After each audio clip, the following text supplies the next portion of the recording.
नमस्कार दोस्तों, मैं प्रियंका। आपका कृष्णा क्लासेज में स्वागत है। आज हम हिंदी ग्रामर का संज्ञा का चैप्टर पढ़ाएंगे। संज्ञा किसे कहते हैं, कितने प्रकार की होती है। संसार में प्रत्येक प्राणी, वस्तु, स्थान तथा भाव का कोई न कोई नाम जरूर होता है।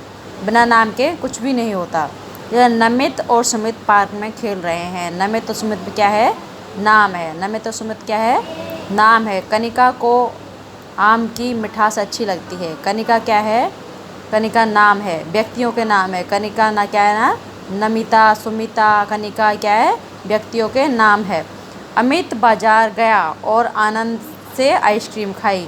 अमित कहाँ गया? बाजार गया। अमित क्या है? एक नाम है। अमित क्या है? नाम है। इसमें वस्तु कौन सी हुई? इसमें हुई वस्तु आम। इसमें क्या हुई? वस्तु आम हुई। आइसक्रीम क्या हुई? वस्तु हुई। स्थान के नामों में आप बताते हैं। स्थानों के नाम है, जैसे पार्क। नमित और सुमित कहाँ गए? पार्क में गए, तो पार्क क्या हुआ? स्थान का नाम हुआ। अमित बाजार गया, तो बाजार क्या हुआ? बाजार भी एक स्थान का नाम हुआ। भाव में क्या आता है? भाव में आता है जैसे मिठास, खटास, ये क्या होते हैं? भाव होते हैं। जैसे आनंद, आइसक्रीम को खा के आनंद की अनुभूति हुई, इसको तो क्या, आनंद क्या है? एक अपने मन के भाव हैं। ये सभी क्या है? संज्ञा के नाम है।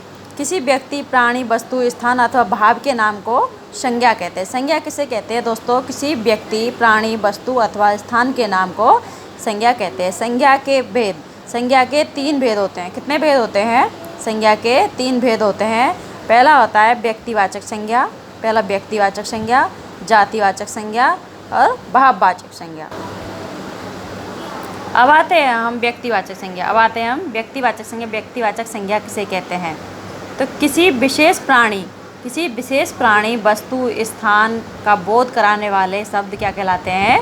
व्यक्तिवाचक संज्ञा कहलाते हैं। जैसे जवाहरलाल नेहरू, ताजमहल एक ही है, दूसरा कोई ताजमहल नहीं है। रामायण भी हमारी एक ही है, दूसरी रामायण नहीं है। अगला आता है जातिवाचक संज्ञा। जातिवाचक संज्ञा में क्या होता है कि किसी प्राणी, स्थान अथवा वस्तु की संपूर्ण जाति का बोध कराते हैं, उसको क्या कहते हैं? जातिवाचक संज्ञा कहते हैं। जैसे आदमी, जाति का पता चल रहा है कि आदमी है। ये भवन है तो पता चल रहा है ये भवन है। झोंपड़ी होती है तो उसको पता चल जाता है कि ये झोंपड़ी है। ये पुस्तक रखी है तो उसको पता चल रहा है कि ये पुस्तक है। अगला आते हैं भाववाचक संज्ञा। किसी व्यक्ति, वस्तु या स्थान के भाव, गुण, दोष, दशा आदि का बोध कराने वाले शब्द क्या कहलाते हैं? भाववाचक संज्ञा कहलाते हैं। जैसे ठंडक, ठंडक लग रही है, ठंड लग रही है हमें, तो क्या हुआ? ये कुछ खाएंगे तो हमें ठंडा लगेगा, है ना? कुछ ठंडी चीज़ खाएंगे तो ये क्या हुआ? अपने मन के भाव है। धूप में खड़े हैं हम, गर्मी लग रही है, तो क्या हमने पता चला कि हमें गर्मी लग रही है, तो क्या है? ये भी मन के भाव। हमें कोई आइसक्रीम खा रहे हैं तो हमें वो ठंडी लगी, जैसे और उसको क्या हुआ? ठंडा लग रहा है, तो क्या है? ये भाव है मन के। कोई मीठी चीज़ खाई तो मीठा लगा, तो ये कि मिठास, खटास, ये क्या है? मन के भाव होते हैं। ये मन के भाव होते हैं। कुछ विद्वानों के अनुसार संज्ञा के 2 अन्य भेद और भी है, जैसे समूहवाचक संज्ञा और द्रव्यवाचक संज्ञा। समूहवाचक संज्ञा जो होती है, जो संज्ञा शब्द समूह के लिए प्रयोग किए जाए, जो संज्ञा शब्द समूह के लिए प्रयोग किए जाते हैं, उन्हें क्या कहते हैं? समूहवाचक संज्ञा कहते हैं। जैसे कक्षा में एक बच्चा तो होता नहीं, कक्षा में बहुत सारे बच्चे होते हैं। कक्षा क्या होता है? कक्षा में काफ़ी सारे बच्चे होते हैं, समूह के लिए प्रयुक्त होता है कक्षा। झुंड में काफ़ी सारे लोग होते हैं, इसको झुंड बोलते हैं। सेना में एक ही नहीं होता, सेना के जवान बहुत सारे होते हैं। सभा में भी बहुत सारे लोग होते हैं, तब सभा होती है। गिरोह एक अकेले आदमी का नहीं होता, इसमें गिरोह में 4, 5, 10 आदमी इकट्ठे होते हैं, उसको गिरोह कहते हैं। अब आते हैं हम द्रव्यवाचक संज्ञा। द्रव्यवाचक संज्ञा किसे कहते हैं? जिस संज्ञा शब्द से किसी धातु, पदार्थ या द्रव्य का बोध होता है, उसे द्रव्यवाचक संज्ञा कहते हैं। जैसे पानी, सोना, चांदी, लोहा, तावा आदि क्या है? द्रव्य है। भाववाचक संज्ञा कैसे बनाते हैं? भाववाचक संज्ञाएं 4 प्रकार के शब्दों से बनाई जाती है। पहला जातिवाचक संज्ञा से, दूसरा विशेषण से, तीसरा क्रिया से और चौथा सर्वनाम से। तो जातिवाचक संज्ञा देखते हैं। जातिवाचक संज्ञा और ये क्या है? भाववाचक। जातिवाचक संज्ञा, जैसे बच्चा है तो इसका बच्चा की क्या है? भाववाचक क्या बनेगा? बचपन। लड़का का लड़कपन, पहरेदार का पहरेदारी, मानव का मानवता, मनुष्य का मनुष्यता, शत्रु का शत्रुता, पशु का पशुता, पुरुष का पुरुषत्व, नारी का नारीत्व। जातिवाचक संज्ञा से भाववाचक संज्ञा। जातिवाचक संज्ञा जैसे ये शब्द है ईमानदारी, ईमानदार का ईमानदारी, दुकान का दुकानदारी, शहर का शहरी, देश का देसी, देश का देसी भाववाचक होगा।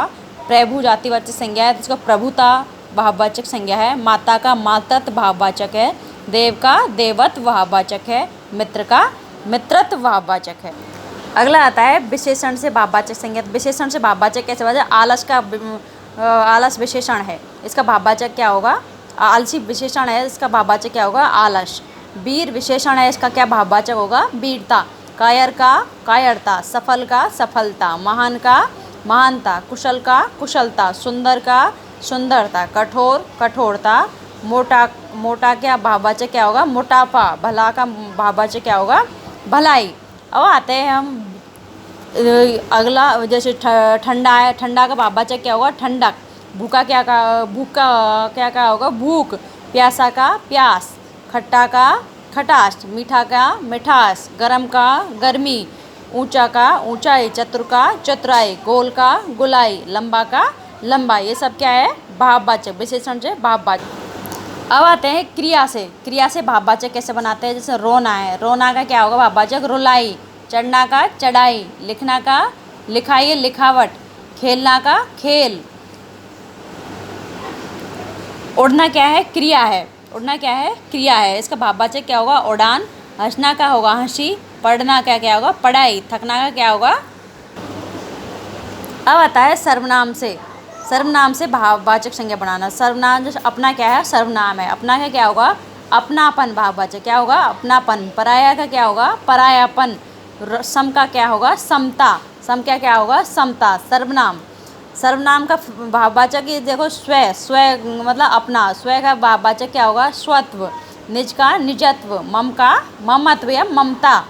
अब कुछ क्वेश्चन देखते हैं, इसी में हमने आपको पढ़ाया होगा संज्ञा के कितने भेद होते हैं। संज्ञा के कितने भेद होते हैं हमने आपको अभी पढ़ाया था। संज्ञा के कितने भेद होते हैं? संज्ञा के 3 भेद होते हैं। कितने होते हैं? संज्ञा के 3 भेद होते हैं। कौन सा शब्द व्यक्तिवाचक संज्ञा है?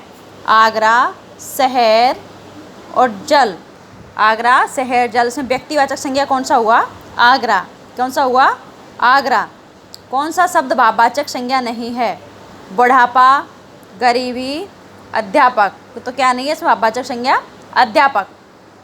अगला आता है कौन सा शब्द जातिवाचक संज्ञा नहीं है? नौकर, जयपुर और हंसी। जातिवाचक संज्ञा कौन सा नहीं इसमें? नौकर।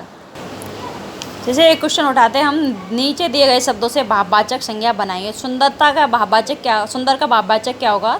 सुंदरता। अपना का भाववाचक अपनापन। चतुर का भाववाचक चतुराई। मोटा का मोटापा। शत्रु का शत्रुता। खट्टा का खटाश। बच्चा का बचपन। बच्चा का क्या होगा? बचपन। लिखना का लिखावट। पढ़ना का पढ़ाई और बुरा का बुराई। ये देखो संज्ञा शब्दों को उनके भेदों से मिला